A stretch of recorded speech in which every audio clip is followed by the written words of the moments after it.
یہ یجعرون کا لفظ بیان ہوا ہے، جرا گڑ گڑانا، چیخنا، چلانا. جب کوئی بہت زیادہ گڑ گڑائے، جیسے جانور کی وہ چیخ پکار سے تشبیہ دیتے ہیں. یہاں امیروں کا ذکر کیوں ہے، وڈیروں کا ذکر کیوں ہے؟ حالانکہ ہر کافر کی یہی حالت ہوگی. اس لیے کہ یہ جو چھوٹے ہیں یہ اپنے بڑوں کی وجہ سے آج نہیں وہ فلانا ہے، وہاں سے امداد مل رہی ہے، سنبھال لیں گے. کل چونکہ ان کو کوئی سنبھالنے والا نہیں ہوگا تو ان بڑوں کو دکھایا جائے گا ان کی وجہ سے تم شیر بنتے تھے نا، ذرا دیکھ لو کیا حال ہے. کہ جی ہمارے بیٹھے ہیں بچا لیں گے. چوروں کے پاس مثال کے طور پر جو آپ کے معاشرے کا حال ہے، کوئی نہ کوئی بڑے لوگ ہوتے ہیں، انہوں نے بندے چھوڑے ہوتے ہیں، ان کا بندہ کچھ کر لے تو وہ اس کو سزا دلوانے کے لیے نہیں ہوتے بلکہ سزا سے بچانے کی کوشش کرتے ہیں. کوئی ہاتھ ڈالے تو یہ بیچ میں آ جاتے ہیں. تو وہ بندہ بجائے سنبھلنے کے شیر ہوتا رہتا ہے کہ مجھے بچایا جا رہا ہے، مجھے سنبھالا جا رہا ہے. وہ درست نہیں ہوتا. وہ کہتا ہے بیٹھا ہے تو وہ جس کی وجہ سے وہ کر رہا ہے نا، اس کو پہلے پکڑ ہوگی کہ دیکھ اس کا یہ حال ہے، تیرا کیا ہوگا. جب بڑا پکڑ میں آ جائے پھر چھوٹوں کی ہمت ختم ہو جاتی ہے یا نہیں ہو جاتی ہے کہ جب یہ بڑے کا یہ حال ہو رہا ہے ہمارا کیا ہوگا. تو ان بڑوں کو جب پکڑا جائے گا اور وہ چیخے چلائیں گے کیا حال ہوگا. بعض مفسرین فرماتے ہیں یہاں مترفین سے مراد وہ کافر ہیں جنہیں غزوہ بدر، جنگ بدر میں قتل کیا گیا، جیسے ابو جہل اور اس کے ساتھی. اور باقی یجعرون سے مراد پورے وہ مکہ والے جو لڑنے آئے تھے. تو ان کا کہنے کا مطلب کہ وہ مراد ہیں. یہاں پر آپ کو یاد کرا دوں، ہر وہ شخص جس کا عقیدہ درست نہیں وہ اس میں شامل. قیامت کے دن اللہ تعالیٰ ان سے فرمائے گا چلاؤ نہیں، شور نہیں کرو. قیامت کے دن کی تخصیص آپ جانتے ہیں، وہ سخت دن. آج تو ادھر ادھر چھپنے کی کوشش کرتے ہیں، اس دن کہیں بھاگ سکتے نہیں. اور وہ کتنا سخت دن، 50,000 سال کے برابر ایک دن، سورج 1.25 میل پر کوئی سایہ نہیں. اور اس دن کس کی بادشاہی؟ صرف اللہ تعالی. آج تو نہیں مانتے، اس دن انکار کر سکیں گے نہیں. تو اس دن کی تخصیص کے وہ دن بہت سخت ہے. ان سے کہا جائے گا معافی کا وقت گزر گیا، معافی کا وقت گزر گیا. ہماری طرف سے اب تمہیں کوئی مدد نہیں ملے گی جو تمہیں بخشوا سکے، تمہاری نجات کا سبب بن سکے. کیوں؟ آؤ اس کا جواب سنو. قد كانت آیاتی تتلی علیکم فکنتم علی اعقابکم تنکسون. آج تم چیخ رہے ہو، چلا رہے ہو. بے شک میری آیتیں تم پر پڑھی جاتی تھیں اور تم آیتوں کو سن کر کیا کرتے تھے؟ تو تم اپنی ایڑیوں کے بل الٹے پلٹتے تھے. تمہیں سچ نہیں سنایا گیا تھا؟ بار بار تمہیں احساس نہیں دلایا گیا تھا؟ بتایا نہیں گیا تھا کیا سچ ہے کیا نہیں؟ تم نے پرواہ نہیں کی. مستکبرین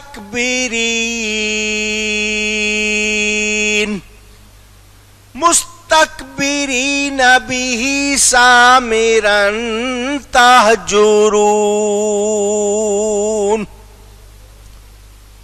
تم کہتے ہو ہم حرم کی خدمت کرتے ہیں، اس پر تم بڑائی مارتے ہو، رات کو وہاں بیہودہ کہانیاں بکتے ہو حق کو چھوڑتے ہوئے. کیا حال ہے تمہارا؟ اب آئی ہے بات مکہ والوں کی. ان کی بات سنائی گئی ہے، اس کی مثال پہ آپ دیکھ لیں دوسروں کا کیا حال۔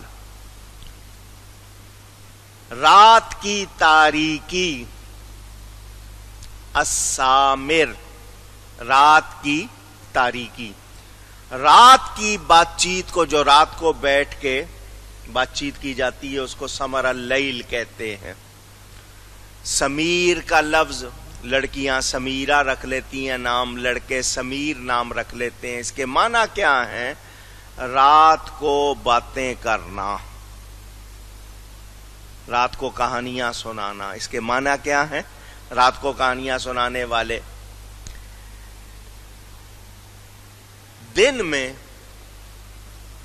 نافرمانی کی، بظاہر کہہ رہے ہیں کہ ہم جی مکہ مکرمہ میں رہتے ہیں، کعبے کی خدمت کرتے ہیں، رات کو وہیں بیٹھ کر اپنی کہانیاں سنا رہے ہیں، اس رب کعبہ کو مان نہیں رہے، اس اللہ کے بھیجے ہوئے رسول کو مان نہیں رہے، اور کہتے ہیں جی حرم کی خدمت کرتے ہیں۔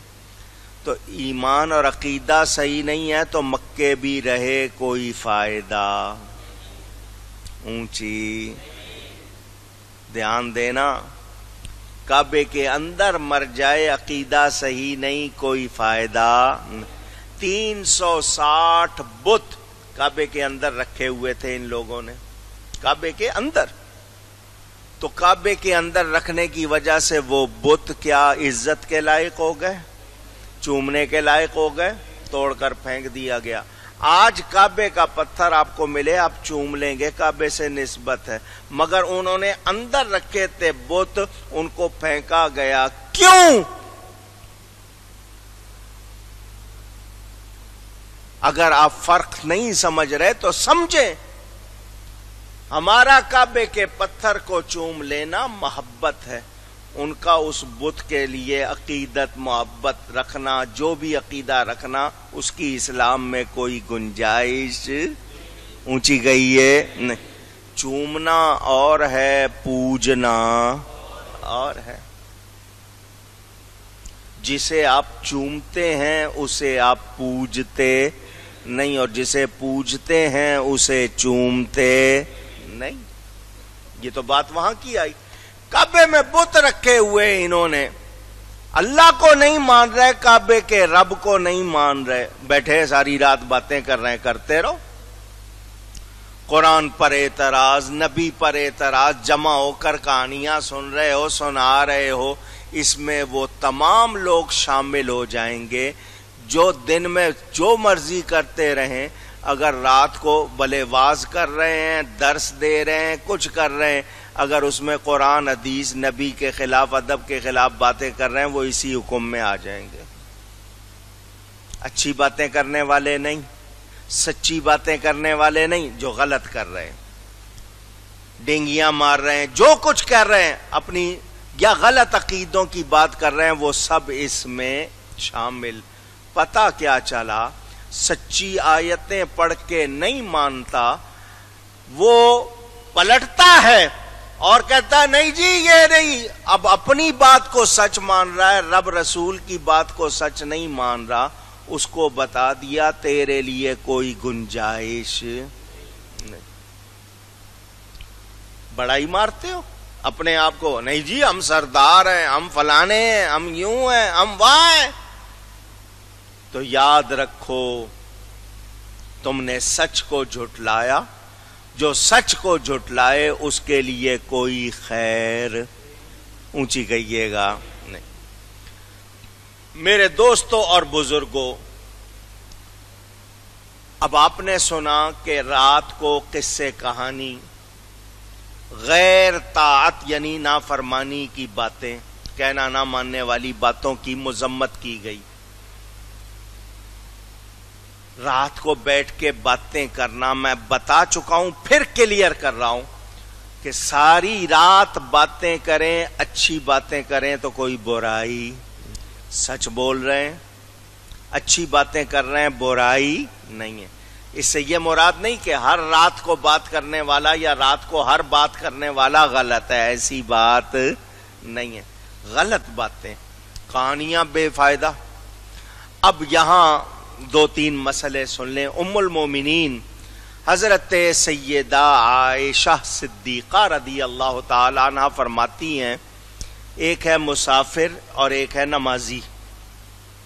مسافر نے سفر کرنا ہے, اپنا سفر کاٹنے کے لیے وہ اگر کہانی کی بات کرتا ہے اور کہانی جھوٹی نہیں ہے تو اس میں کوئی برائی نہیں ہے.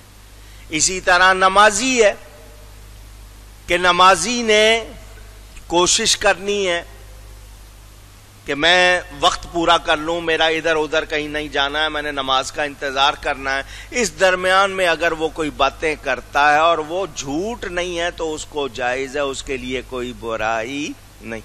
فضول باتیں, جھوٹی کہانیاں, جھوٹی باتیں, غیر اصلاحی باتیں, نامناسب باتیں, یہ جتنے آپ کے ناول آئیں گے, افسانے آئیں گے, ڈرامے آئیں گے, کہانیاں آئیں گی, ان میں آپ کو خود تمیز کرنی پڑے گی کیا صحیح ہے اور کیا غلط. تو یہ میں نے اس لیے بتا دیا. کچھ لوگ کہتے ہیں کھانا کھاتے ہوئے بات نہیں کرنی چاہیے. میں دو تین مسئلے بھی سنا دوں. کھانا کھاتے ہوئے دین کی یا جائز بات کرنا سنت ہے. دین کی یا جائز باتیں کرنا اونچی سنت ہے. ایسی باتیں جو غلط ہیں وہ ویسے بھی غلط ہوتی ہیں اور کھانے میں وہ درست نہیں. کھاتے ہوئے پڑھنا, اخبار ہے سامنے یا کوئی کتاب ہے اور پڑھ رہے ہیں اور کھا رہے ہیں, اس میں بھی آپ کو کرنا ہے کہ کیا پڑھ رہے ہیں. آپ اخبار پڑھ رہے ہیں, کوئی خبر ایسی پڑھ لی جو خوفناک ہوئی اور لقمہ آپ کے حلق میں اٹک گیا تو کیا کریں گے؟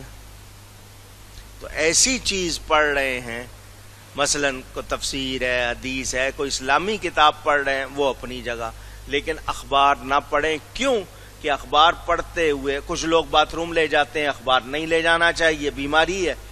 کیوں کہ اس وقت آپ کے جسم کا ایک نظام اپنے رفتار سے ہوتا ہے, خبروں سے آپ کے ذہن پر, رگوں پر, پورے خون پر اثر پڑتا ہے, اس نظام میں فرق آتا ہے, اس سے آپ کو بیماری ہو سکتی ہے. آپ آرام سے بیٹھے ہوئے خبر پڑھ لی کسی کی میت کی, بولو آپ کے ذہن پر اثر ہوگا یا نہیں ہوگا؟ وہ خون پر بھی ہوتا ہے, وہ اندر تک اثر کرتا ہے. تو اس لیے واش روم میں اور ویسے بھی اس میں کیا کچھ لکھا ہوا ہے وہ کو پڑھنے کی جگہ ہے, تو وہاں اخبار وغیرہ لے جانا درست نہیں ہے. یہ ذہن میں رکھیے گا. انسان کا عمل جب تک اچھا ہے, درست ہے, اس میں کوئی برائی نہیں ہے, اس کو اجازت ہے. جہاں برائی شروع ہوتی ہے وہاں انسان کو خود نوٹ کرنا چاہیے کہ میں اب کون سے مرحلے میں داخل ہو گیا ہوں. اگر وہ نیکی کرتے کرتے بھی اس میں ایسا فضول کوئی چیز شامل کر دے, وہ نیکی کو لغو کر دے گا, خراب کر دے گا. تو نیکی کو نیکی رکھو, خراب اونچی اونچی. مثال کے طور پر دینی محفل ہے اور اس میں تالیاں بجا رہے ہیں,